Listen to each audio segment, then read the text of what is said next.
Olá, bom dia, eu sou o irmão Regis e eu estou aqui em nome de Jesus Cristo. Jesus falou em Mateus capítulo 18, no versículo 20, onde estiverem três ou dois reunidos em meu nome, eu estou no meio deles.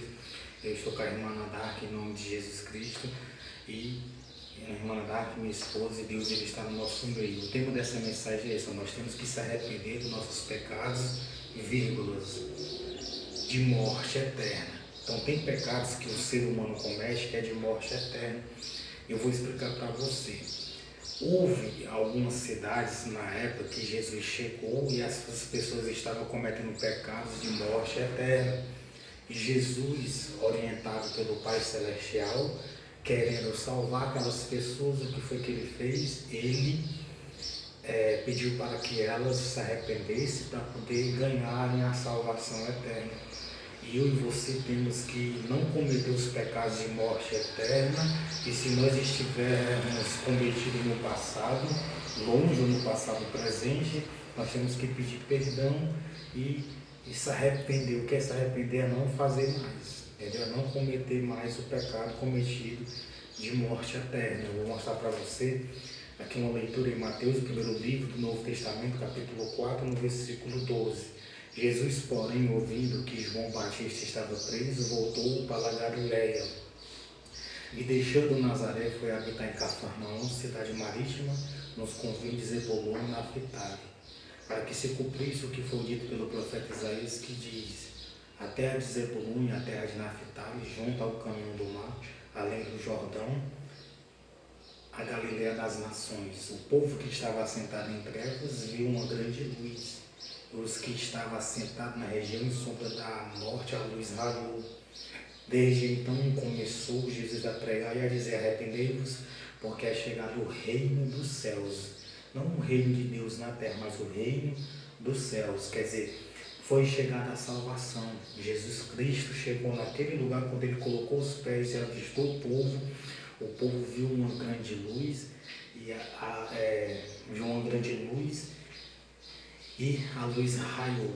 A luz raiou. O que foi que aconteceu? Jesus passou a pregar a vontade de Deus na terra e mostrar para eles o que levaria eles para o céu e o que levaria eles para o Hades, né? O que levaria eles para o inferno. E eles viram que isso foi uma grande luz. A luz raiou. Jesus, sabendo que eles estavam cometendo pecados de morte eterna, adultérios, falso testemunho, mortes, influenciando brigas, contendas, inimizades, influenciando um mal naquela época. E Jesus disse para eles: arrependei-vos, porque é chegado o reino do céu. Quando Jesus falou arrependei-vos, eles passaram a lembrar da pregação de João Batista, que para se arrepender naquela época e ser batizado por João Batista, o primo de Jesus, era necessário confessar os pecados. E todos confessavam: eu cometi isso, eu cometi aquilo, para João Batista, e João batizava eles, como fazia a imersão neles, que era mergulhar eles nas águas e subiram de novo. Eles tinham que falar o que eles tinham cometido. Aí eles lembraram que João tinha muitas das vezes batizado o povo e tinha falado essa mesma palavra: arrependei-vos. E eles passaram a entender que era necessário eles se arrependerem dos pecados deles. Então muitos deles chegaram até mesmo a confessar para Jesus, e muitos apenas só se arrependeram dos pecados. Desde então começou Jesus a pregar e dizer: arrependei-vos, porque é chegado o reino do céu. Só que Jesus, ele via eles cometendo os pecados. Por quê? Porque Jesus era o Filho de Deus. Jesus é o onipotente, o onipresente e o onisciente. Está escrito em 1 João capítulo 5, no versículo 4. E esta é a confiança que temos nele, que se pedirmos alguma coisa segundo a sua vontade, ele nos ouve. Então, se eu e você pedir alguma coisa segundo a vontade de Deus, ele nos ouve. Então, se você pedir perdão, ele vai lhe ouvir. Se você pedir misericórdia, ele vai lhe ouvir. Se você pedir compaixão, ele vai lhe ouvir. Se você pedir para ele lhe curar, lhe sarar, lhe libertar algum familiar seu, ele vai ouvir. Se você pedir para ele lhe ajudar a dar frutos de arrependimento, ele vai lhe ajudar. Senhor, me ajuda a não cometer mais esses erros, esses pecados.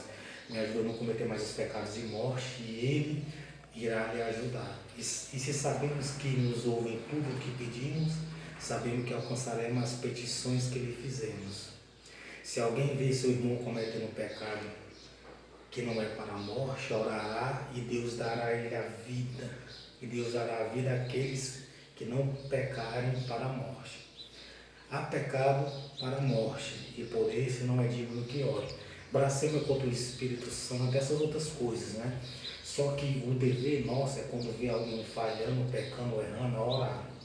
Deus, fulano estava cometendo erro, Senhor, sara ele, cura ele, liberta ele, ajuda ele a não cometer mais aquele erro, dá força, dá sabedoria, dá entendimento, tira ele, meu Deus, daquele pecado, coloca ele na tua presença, em nome de Jesus Cristo, protege, guarda, livra ele de todo mal. O dever é orar quando vê alguém pecando e não chegar a matar. Veja que a palavra do Senhor diz que se alguém vê algum irmão cometendo pecado que não é para a morte, orarás e Deus dará a vida àqueles que não pecarem para a morte. Então Deus abençoe você e sua família, que Deus lhe guarde e lhe livre todo mal. Então o que é um pecado para a morte? Segundo Jesus Cristo, é matar, furtar, dizer falso testemunho, cometer adultério e não honrar pai e mãe e não amar o próximo. E esses pecados são pecados para a morte, morte eterna. Então nós não temos que cometer esses pecados. Nós temos que obedecer aos mandamentos. Não matarás, não cometerás adultério, não dirás falso testemunho, não furtarás, honrar pai e mãe e amar o próximo como a si mesmo. Então Deus abençoe você e sua família em nome de Jesus Cristo.